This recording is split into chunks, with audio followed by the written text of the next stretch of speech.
명절이 어떠셨습니까? 명절이 좋기도 하지만 어떤 때는 또 부담스럽기도 하시죠. 가까운 친척을 오랜만에 만나는 것이 참 반가운데 서로 떨어져 살다 보니까 삶의 스타일이 달라 부담스럽기도 합니다.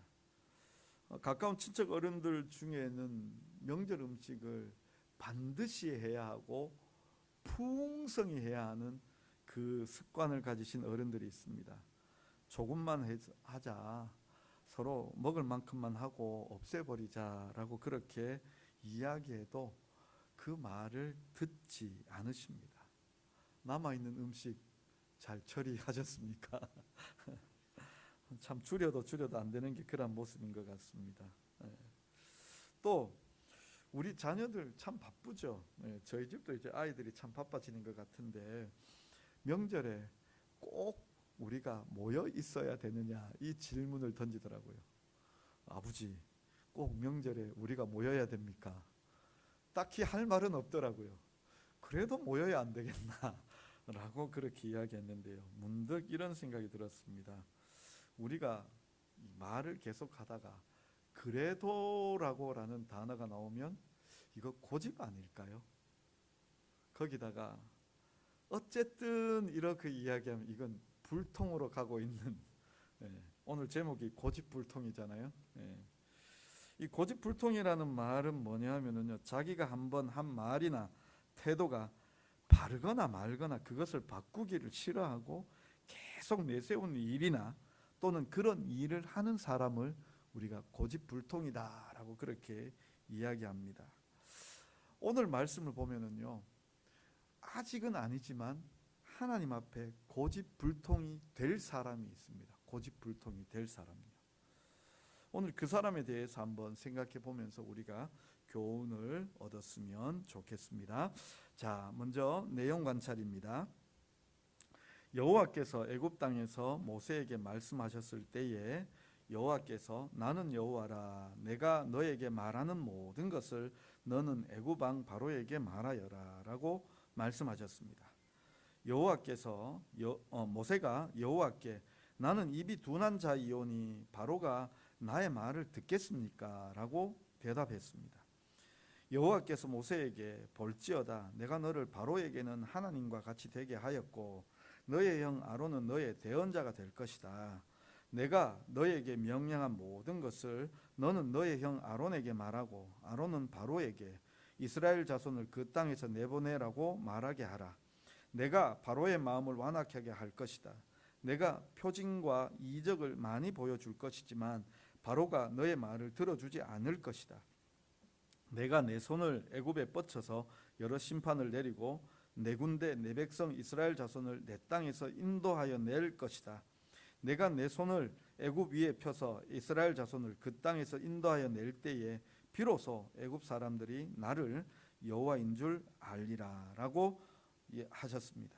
모세와 아론이 여호와께서 자기들에게 명령하신 대로 행하였습니다. 그들이 바로에게 말할 때에 모세는 80세였고 아론은 83세였습니다. 여기까지가 내용 관찰입니다. 오늘 본문에서 이렇게 자세히 따지고 보면 제일 이해 안 되는 부분이 있습니다. 어떤 게 이해 안 되는가 하면요, 하나님께서 여호와께서 애굽 왕 바로의 마음을 완악하게 하셨다라고 그렇게 말씀하셨습니다. 애굽 왕 바로의 마음을 완악하게 하셨다. 이 완악하다라는 단어가 뭔가 하면 딱딱하다, 심하다 혹은 사납다라는 뜻을 가지고 있는 단어인데 이게 고집불통으로도 표현되기도 합니다. 그러니까 제가 제목을 여기서 정했는데요, 이 고집불통으로도 비유되고 표현되기도 합니다. 바로 이 오늘 이 완악하다라는 이 단어가요. 그러면 쉽게 이야기하자면 완악하게 된 이 바로라면 고집불통이 된 바로가 되는 거죠. 근데 누가 고집불통으로 만드셨다고요? 하나님께서 고집불통을 만드셨어요. 그럼 말이 됩니까? 뭐 거두절미하고 하나님께서 바로를 고집불통 만들어 놓으셨어요. 그 고집불통 됐으니까. 그래서 하나님 말씀을 모세가 가서 전해도 안 들어요. 고집불통 되게 하셨으니까. 그러면 좀 표현하자면 바로 잘못입니까? 아니면 하나님 잘못입니까? 하나님 잘못처럼 보이잖아요. 그러면 왜 이 말씀 하셨을까요? 우린 또 이렇게 하나님 잘못이라고 이야기하면 정말 하나님이 잘못하셨을까라는 이 생각이 들 때가 있죠. 저는 이제 이 본문을 읽으면서 이 부분을 가지고 이렇게 우리 큐티하는 문제는 좀 다르지만 이 부분을 가지고 이렇게 계속해서 좀 고민을 했습니다. 왜 이 말씀이 있을까? 그래서 뭐 말씀을 보고 또 보고 이렇게 했죠. 자, 우리가 이 말씀을 또 보다가 보면요, 우리에게 이 참 그래도 자꾸 또 연결되어지는 말씀들이 생각납니다. 이 앞에 보면 왜 이런 이야기들이 나왔는가 이렇게 다시 보면은요, 하나님께서 모세에게 바로에게 가서 하나님의 말씀을 전하라라고 그렇게 명령을 주셨어요. 근데 모세가 어떤 대답을 하는가 하면, 하나님, 나는 입이 둔한 자입니다. 이 말은 곧 무슨 뜻인가 하면, 나는 말을 잘 못하는 사람입니다. 언변이 좋지 않은 사람입니다. 그런 뜻이죠. 그래서 하나님께서 너의 형 아론이 있지 않느냐, 너의 형 아론이 가서 말할 것이다 라는 뜻이죠. 너는 바로에게 있어서 하나님과 같이 될 것이고 너를 대신하여 너의 형은 너의 선지자가 될 것이다. 이 말도 결국은 무슨 얘기인가 하면 이 아론에게 있어서도 하나님이 될 것이다 라는 뜻이에요. 너의 선지자가 될 것이다. 여기서는 너의 예언자라는 그런 말로 이렇게 표현되어져 있지만 이 히브리 말로 선지자라는 뜻이 뭔가 하면 히브리 말이 나비예요. 나비라는 것이 선지자라는 뜻이에요. 그런데 바로 너의 나비가 될 것이다. 너의 나비가 될 것이다. 너의 선지자가 될 것이다 라고 그렇게 얘기해요. 그럼 선지자를 가진 사람은 누구입니까? 어떤 존재입니까? 하나님이죠. 바로 앞에 하나님께서 모세를 바로에게 있어서 하나님처럼 보이게 하는, 하나님의 역할을 하게 하는 그런 사람으로 세워주셨고, 또 모세는 어떻게 되어지는가 하면 아론이 모세의 선지자가, 형이지만 모세의 선지자가 되게 해주신다. 이 말은 결국은 아론에게 있어서도 이 모세가 하나님과 같이 될 것이다 라는 말이죠. 그런데 여기에서 우리는 이런 관계들을 쭉 보면서 하나님의 말씀을 전해라 라는 그 포인트가 있습니다. 그런데 그 하나님의 말씀을 전한다라는 그 포인트에 우리는 어디에 집중하는가 하면 이 전한다라는 말에 집중하는 것이 아니라 말의 내용이죠. 말의 내용이 무엇입니까? 내 백성을 내보내라. 내 백성을 내보내라. 그런데요, 요 포인트를 조금 바꾸죠. 물론 내 백성을 내보내라는 건 정말 중요한 내용이지만, 그런데 오늘은 이 말, 하나님께서 하신 말씀, 그리고 그 말씀이 모세에게 전달되어지고 모세에게 전달되어진 말이 아론에게 전달되어지고 아론에게 되어진 말이 바로에게 전달되어지는 이 말을 한번 생각해 보자는 거죠. 이 말에 대하여 우리가 생각해 보면 단순히 그냥 언변 혹은 그 말, 음성, 소리만을 뜻하는 것이 아니라 성경에서 이야기할 때 이 말은요, 지혜나 능력을 포함하고 있습니다. 지혜나 능력을요. 잠언 18장 14절에 보면 명철한 사람의 입의 말은 깊은 물과 같고 지혜의 샘은 솟구쳐 흐르는 내와 같으니라 라고 그렇게 말씀을 하고 있습니다. 이 내용을 자세히 따져보기보다 여기에서 하고자 하는 말이 뭐냐면 결국 이 말이라는 것이 단순히 음성이나 소리가 아니라 지혜이고 능력이다라는 것을 보여주고 있습니다. 그런데 이 지혜나 능력이 된다라는 것을 하나님의 말씀에다가 가지고 와 보면 우리는 충분히 더 쉽게 이해할 수 있습니다. 왜 그런가 하면 하나님의 말씀은 곧 하나님께서 말씀하신 것은 그 말씀대로 되어집니까? 안 되어집니까? 말씀대로 되어지죠. 네.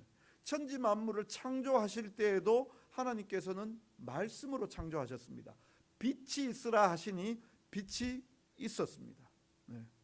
땅과 바다가 나뉘어져라, 물이 하늘에 이렇게 하늘의 별과 달이 다 말씀으로 창조하셨습니다. 하나님의 말씀은 곧 그 말씀대로 되어집니다.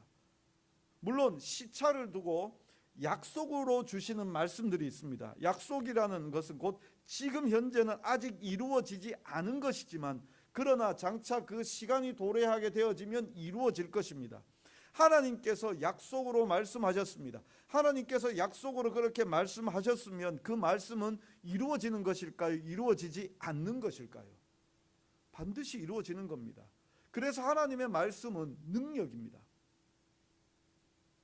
하나님께서 그 약속하신 대로 예를 들어서 내가 가나안 땅을 너희에게 주겠다라고 그렇게 모세에게 약속을 하셨습니다. 가나안 땅을 차지할 만한 능력이 없는 백성이 바로 이스라엘 백성들입니다. 그렇지만 하나님께서 약속하셨습니다. 약속하셨기에 가나안 땅을 차지할 수 있게 되었습니다. 그 과정이 참으로 긴 시간들이었고 어려운 시간들이었지만 하나님께서는 그렇게 하셨습니다. 그런데 그 과정들을 하나하나 우리가 현미경 들고 찾아봐도 하나님께서 때마다 일마다 도와주시며 그렇게 가나안 땅을 차지할 수 있도록 만들어 주셨습니다. 누구의 능력입니까? 이스라엘 백성들의 능력입니까? 하나님의 능력입니까? 하나님의 능력이죠. 또 지혜라고 이야기할 수 있는 이 부분은 하나님께서 그 가나안 땅을 차지하게 하셨습니다. 차지하게 하셨습니다. 그리고 그 차지하게 하신다라는 그 약속을 주셨을 때에 하나님께서는 그 일을 이루어 주십니다. 이루어 주십니다. 우리 이번 추석에는 그 방송이 잘 안 되었지만 우리 가끔 그 영화들 이렇게 우리가 이 명절이나 이런 때 볼 때 있죠, 그죠? 그 중에 영화가 하나가 있는데 밀정이라는 영화가 있습니다. 밀정이라는 영화에 보면 거기 유명한 그래서 배우들이나 코미디언들이 막 나와서 흉내를 내죠. 유명한 배우가 여기도 한 발, 여기도 한 발 이러면서 막 그렇게 얘기하는 그 패러디하는 이야기들 많이 있지 않습니까? 그런데 그 독립운동가로 위장했던 그 사람이 원래는 변절자였잖아요. 그런데 그 마지막 끝나는 장면에 그 여자 저격수로부터 총을 이렇게 이제 맞으며 죽기 직전에 하는 말들이 있죠. 이렇게 해방될 줄을 누가 알았겠느냐고, 이렇게 빨리 해방될 줄을 누가 알았느냐고 그렇게 이야기하죠. 자기로서는 그 시대에서 일본이 계속해서 이기겠구나, 끝까지 이 나라는 독립 못하겠구나, 그래서 자신의 생각으로 자신의 판단으로 독립운동하던 것을 변절해서 민족의 반역자가 되어버렸습니다. 그런데 독립이 되어져 버렸습니다. 지혜 없는 거죠. 그죠? 하나님께서 가나안 땅 가나안 땅을 주시겠다라고 말씀을 해 주셨습니다. 그럼 그 일이 될까요? 안 될까요? 되죠. 그런데 막상 지금 걷고 있는 상황은 어디인가 하면 광야예요. 적과 꿀이 흐르는 땅을 차지한 게 아니라 내가 지금 현재적으로 걸어가고 있는 데는 광야예요. 물도 없고 메마르고 먹을 것도 없고 곳곳에서 대적들이 튀어나오고 있고 참 힘들어요. 그런데 가나안 땅이 있대요. 본 적도 없어요. 누구도 이제 막 본 적은 있겠죠. 이제 처음 이제 12명의 정탐꾼 보내고 난 다음에 본 적이 있겠지만 그 12명의 정탐꾼 중에서 10명 죽고 나머지 2명 남았잖아요. 그 2명 외에는 가나안 땅을 본 적이 없어요. 그런데도 있대요. 가재요. 거기를 가재요. 지금 내가 걷고 있는 땅은 아주 메마른 광야 땅을 걷고 있는데 거기를 가재요. 믿어야 됩니까? 믿지 말아야 됩니까? 하나님께서 말씀하셨으니까 믿어야 되죠. 믿기 때문에 그 믿음으로 말미암아 오늘 이 힘든 자리를 견디고 힘든 발걸음을 가나안 땅 향하여 나아가고 있는 게 지혜로운 겁니까? 아니면 우리 안 된다, 애굽 돌아가자 하는 게 지혜로운 겁니까? 어느 쪽이 지혜로운 겁니까? 어디에 지혜가 있습니까? 지혜라는 것은 하나님의 뜻을 믿고 따르는 것에 지혜가 있습니다. 능력이라는 것은 하나님께서 그 뜻대로 이루어 주시는 것이 하나님의 능력입니다. 하나님의 말씀은 능력이자 지혜입니다. 하나님의 말씀이 능력이자 지혜인데 이것을 사람들이 받아들여야 됩니다. 근데 안 받아들여요. 지금 우리가 살고 있는 이 삶을 한번 생각해 보시죠. 예수님을 이야기합니다. 교회 가자고, 당신도 예수님을 믿어야 된다고, 하나님께서 당신을 사랑하시고 당신을 위하여 놀라운 계획을 가지고 계시고 당신에게 정말 이 세상을 허락해 주신 것도 하나님이시고 하나님께서 이 땅 가운데 살면 인생의 진정한 의미를 깨닫게 하신다라고 그렇게 말해줘도 그 사람이 듣지 않습니다. 그게 사실이잖아요. 안 듣잖아요. 하나님이 어디 있냐고 거꾸로 우리에게 묻죠. 하나님의 증거를 보이라고 그렇게 이야기합니다. 바로 애굽왕 바로, 이 파라오죠. 파라오를 우리는 바로라고 그렇게 성경에서는 쓰고 있습니다. 파라오의 뜻이 무엇입니까? 태양의 아들입니다. 태양의 아들이요. 애굽에서 제일, 이 이집트에서 제일 높이 추앙하는 신이 뭐냐? 태양신입니다. 10가지 재앙이 있잖아요. 나중에 우리가 이렇게 성경을 보다가 보면 이제 10가지 재앙 쪽으로도 가겠지만 10가지 재앙은요, 애굽에 있는 신들을 하나하나 박살내는 겁니다. 마지막 9번째 재앙, 장자의 재앙 말고 신앙적으로 얘기했을 때 마지막 9번째 재앙이 뭡니까? 흑암이잖아요. 너희들 태양을 섬기니, 저렇게 환하고 강렬한 빛을 내는 그 뜨거운 태양을 섬기니 내가 없애줄게. 깜깜하게 만들어 버리시잖아요. 불 꺼버리잖아요. 그런데 여기 이 태양의 아들이라는 이 파라오, 그러니까요, 이 사람은요, 파라오 태양의 아들이라 그러니까요, 사람 아닙니다. 백성들이 다 뭐라고 생각하는가 하면 신으로 생각하는 겁니다. 자기 자신도 신이 되어져 있는 겁니다. 그런데 감히 저 노예들의 신을 내가 따르라고? 이건 그 하나님께서 그에게 완악한 마음을 주셨다라는 것이 아니라 그 마음이 이미 완악하여져서 하나님이 보이지 않는 겁니다. 아니, 그 마음을 돌이키지 못하는 상황이라는 것을 설명하고 있는 겁니다.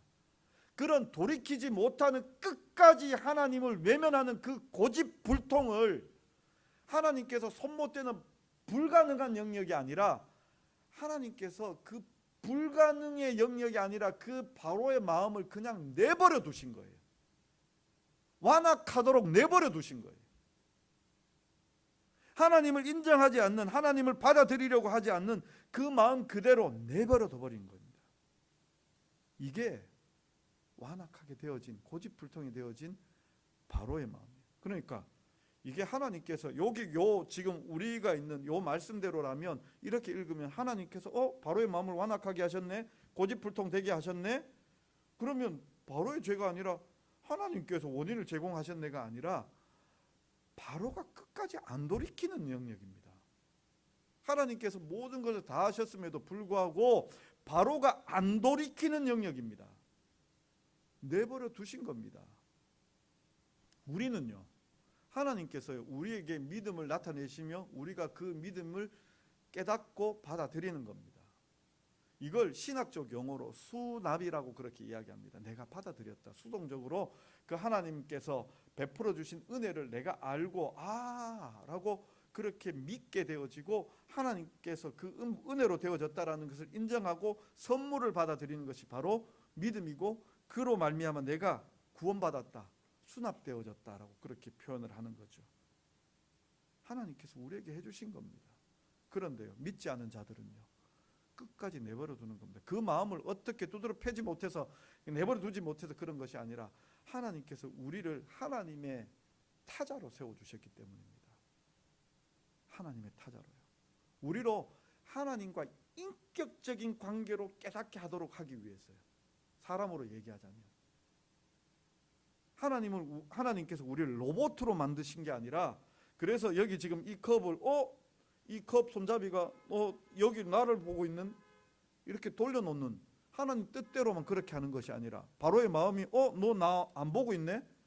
그냥 돌려놓는, 그렇게 하시는 하나님이 아니라 하나님께서 설득의 작업이 계속 들어가는 거예요. 그럼에도 불구하고 그는 끝까지 어떻게 합니까? 하나님 외면하지요. 그 말을 그냥 내버려 두셨다라는 그 말의 뜻이에요. 그러니까 그 마음을 완악하게 하셨다. 아니, 바로가 그렇게 돌이키지 않는 것까지도 허용해 주셨다라고 그렇게 이해하시면 됩니다. 그러면서 오늘 말씀이 계속 한번 보십시오. 하나님께서 모세를 통하여 말씀하셨던 그 말씀의 목적이 무엇인가 하면요, 보십시오. 첫 번째로는 하나님의 백성을 이끌어내어 하나님의 군사, 하나님의 백성을 삼는 것이 첫 번째 목적이에요. 이스라엘 백성들 건져내어서 하나님의 백성으로, 하나님의 군사로, 그래서 사람들에게 이 사람들은 내가 택한 사람들이야, 나 여호와가 택한 사람들이야 라고 그것을 보여주는 게 하나님의 뜻이에요.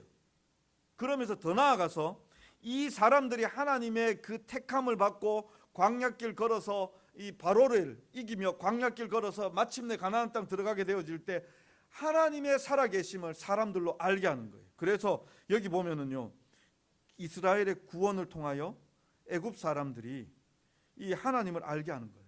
그 당시 이방인들의 가장 대표라고 이야기할 수 있는 이 애굽 사람들이 하나님을 알게 하는 거예요. 근데 바로는 어떤 상황인가 하면 완악한 마음이 바로 하나님을 모르는 상황이에요. 하나님을 알려고도 안 하는 마음이에요. 하나님께서 그 마음을 그냥 그렇게 알려고도 하지 않는다라는 것에 허용해 두신 거예요. 허용해 두신 거예요. 이게 정말 무서운 거예요. 이게 정말. 우리는 지금 믿음의 눈으로 바라보게 되어지니까요, 하나님께서 나를 택하사 나에게 사랑 베푸셨으면 너무나 감사할 수밖에 없는 거죠. 자, 그렇다면은요, 오늘 우리가 이 말씀을 통하여 우리가 깨달을 수 있는, 느낄 수 있는 것은 무엇인가 하면은요, 참 우리가 이 불통의 마음, 고집불통의 마음을 내어놓으면 됩니다. 하나님의 말씀은 무엇인가 하면 능력이요 또 지혜입니다. 그 하나님의 길을 걸어가면 됩니다. 하나님의 길을 걸어가면 됩니다. 내비게이션 이렇게 차에다가 이렇게 목적지를 설정하게 되어지죠. 그래서 설정하게 되어지면 이게 뭐 우리가 기본적으로 이렇게 빠른 길이나 아니면 큰 길 우선이다 하면서 그렇게 길을 정해줍니다.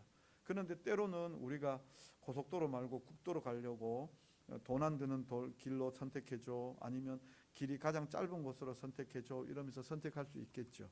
그래서 목적과 방법이 딱 설정되어지면 거기에서 경로가 딱 나옵니다. 그래서 내가 그 길을 따라가게 되어져 있습니다. 바른 길 가고 있으면 별로 오른쪽 가십시오, 왼쪽 가십시오라고 이야기하지만 내가 경로를 이탈하게 되어지면 메시지가 뜹니다. 이 길로 계속 가시면 먼 길로 돌아오게 됩니다. 잘못된 길 가고 있다라는 거죠. 바른 길 아니라는 메시지입니다. 하나님의 말씀이 지혜와 능력입니다. 하나님의 말씀이 우리를 온전한 길로 이끌어 줍니다. 우리 인생들이 걸어가야 할 그 목적지와 그 목적지를 향한 바른 길을 안내해 주며 그 길을 걸어갈 수 있도록 바른 방법, 지혜로 깨닫게 합니다. 능력이라는 것은 그 길을 걸어갈 수 있도록 우리를 이끌어 줍니다. 그런데 우리가 그 길을 벗어나게 되어지면 고집불통, 하나님 말씀을 벗어나서 딴 길로 가면 잘못된 길 가는 것이라 그렇게 우리는 깨달아야 합니다. 내가 내 뜻대로, 내 고집대로, 내 마음대로 세상 원하는 대로 걸어가고 있다면 우리는 하나님의 말씀을 듣지 않는 것이고 고집불통입니다. 우리가 정말 하나님의 뜻이 무엇인지 잘 분별하셔야 됩니다. 하나님은 우리를 향하여 각자의 계획을 가지고 계시고 그 계획을 이루십니다. 그런데 그 계획이라는 것이요, 사람마다 다 달라요. 사람마다. 저의 계획은 무엇일까요? 저의 목적은 무엇일까요?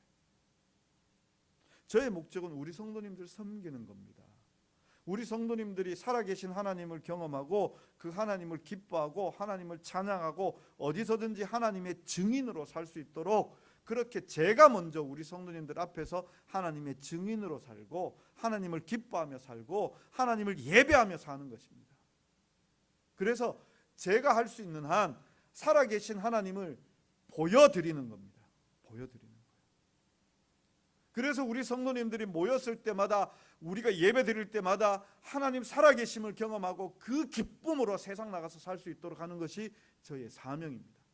우리 성도님들 중에서는요, 물론 사업하시는 분도 계시고 또 학교에 계시는 분도 계시고 공직에 계시는 분도 계시고 각자 영역이 달라요. 그런데 그 영역 속에서도 하나님께서 일을 이루시는 것이 다 다르리라 생각이 되어집니다. 하나님께서 분명한 의무를, 그 약속을 주셨고 그 약속을 이루실 수 있도록 우리 성도님들이 나아갈 수 있게 이끌어 주시리라 생각이 되어집니다. 그 길을 따라가는 것이 지혜요 능력입니다. 그런데 우리가 세상에 살다 보니까요, 자꾸 까먹어요. 자꾸 놓쳐버려요. 그래서 뭐가 필요한가 하면요, 이렇게 모여서 하나님의 말씀을 들어야 합니다. 듣고 새기는 방법이 오늘 이렇게 말씀의 식탁으로 함께 모여서 오늘 깨달은 것을 함께 나누고 내 입으로 선포하는 겁니다. 또 매일매일 큐티책 가지고 말씀 묵상하는 겁니다. 그래서 내 길이 지금 내 목적지, 하나님께서 나에게 주신 그 사명을 향하여 나아가고 있는 그 길에 바른 길을 걸어가고 있는지 계속해서 체크하시고 점검하시고 들으셔야 합니다. 듣지 못하시면 고집불통됩니다. 완악한 마음 됩니다. 그러면은요, 어려움들을 경험합니다. 어려움들을. 자, 마지막 적용입니다. 저의 개인적인 적용으로는 앞서도 제가 기도 부탁을 드린 대로 이제 총회를 앞두고 저도 어떻게 해야 될까? 사람들이 그렇게 총대로 뽑아주시니까, 우리 노회에서 목사님들, 장로님들이 저를 총대로 뽑아주셨으니까 제가 가게 되었어요. 제가 감당할 그릇이 안 됩니다. 처음 말씀을 이렇게 하게 되었지만, 근데 가면서 그런 생각이 들었어요. 지금 있는 이슈들 뭐 이렇게 PDF로 이렇게 요번 의제들을, 안건들을 수백 가지가 돼요. 그걸 이렇게 내려주셨어요. 그래서 훑어보고 있어요. 그러니까 큰 문제 아닌 문제들도 정말 많아요. 큰 문제 아닌 문제들도 많은데, 근데 보면서 하나님, 제가 거기 가서 아무것도 아니지만 뭐 말 한마디 못하고 그냥 손만 들거나 아니면 어떻게 해야 되나 안절부절하다가 그냥 표현도 못하는 그런 사람이겠지만, 그럼에도 불구하고 하나님의 뜻이 어디에 있는지 분별하게 하여 주시옵소서. 내가 목사로 여기 이 총회에 오게 하신 목적이 있으니 그 목적 따라 쓰임받는 지혜로운 자 되게 해주시고, 또 함께 가는 우리 안동노회의 총대들과 영향력이 있게 이렇게 함께 하나님의 뜻을 세워갈 수 있게 해주시옵소서. 그게 저의 적용이자 결단입니다. 우리 성도님들은 어떻게 기도하시겠습니까? 어떤 말씀의 적용을 가지시겠습니까? 오늘 이 말씀의 식탁으로 함께 나누시며 함께 기도하시고, 그래서 하나님 역사하심을 누리실 수 있는 우리 성도님들 되실 수 있기를 간절히 바랍니다. 기도하겠습니다. 사랑의 하나님 아버지, 참으로 완악한 우리의 마음을 주님 앞에 먼저 고백합니다. 아버지 하나님, 참으로 하나님의 말씀을 깨닫지 못하는 그 부분이 완악함이요, 하나님께서 우리에게 말씀하셔도 듣지 아니함이 우리의 고집불통 영혼인 줄 압니다. 아버지 하나님, 말씀 보게 하여 주옵소서.